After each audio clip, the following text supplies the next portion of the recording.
उच्च आणि तंत्रशिक्षण मंत्री चंद्रकांत पाटलांनी जळगावमध्ये 1 वर्षांपूर्वी मुलींना मोफत शिक्षण देऊ अशी घोषणा केली होती। मात्र वर्ष उलटलं, अंमलबजावणी अद्यापर्यंत करण्यात आलेली नाहीये। या संदर्भात जळगाव शहरातील पालक आणि विद्यार्थिनींना नेमकं काय वाटतंय त्यांच्याशी संवाद साधला आमचे प्रतिनिधी सुमित देशमुख यांनी। पाहूयात। उच्च व शिक्षण मंत्री चंद्रकांत पाटील यांनी जळगाव येथे 1 वर्षापूर्वी मुलींना मोफत शिक्षण देणार असल्याची घोषणा या ठिकाणी केली होती।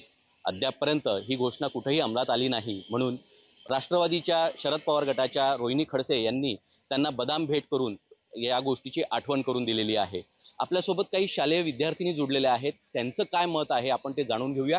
काय सांगणार, चंद्रकांत पाटील यांनी मुलींना मोफत शिक्षण देऊ अशी घोषणा केली होती। जर हा नियम लागू झाला तर जे आमच्यासारख्या ज्या मुली जे घरी बसलेल्या आहेत की त्यांना शिकायचं आहे, ज्यांना शिकायची इच्छा आहे पण घराची परिस्थिती नसल्यामुळे ते नाही शिकू शकत किंवा त्यांचे आई वडील जे ते हातमजुरी करतात त्यांच्यामुळे ते शिक्षण नाही घेऊ शकत, ते 10वी 12वी झाल्यानंतर ते घरी बसतात।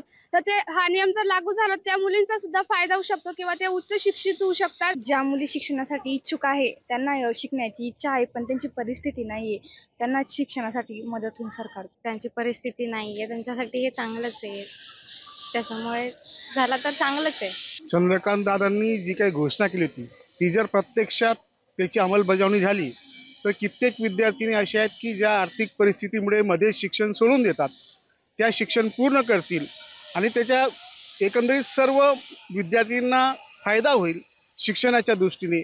म्हणून मला असं वाटतं की याची अंमलबजावणी होणं फार गरजेचं आहे। या गोष्टीची जर अंमलबजावणी झाली तर पालक वर्गाकडून देखील स्वागत केले जाईल आणि विद्यार्थिनींचं जे शिक्षणाचे स्वप्न आहेत ते देखील साकार होतील, असं या ठिकाणी विद्यार्थी असतील, पालक असतील यांनी आपलं मत व्यक्त केलेलं आहे। सुमित देशमुख, लोकशाही मराठी, जळगाव। लोकशाही मराठी, ऐका, पहा, जागरूक रहा।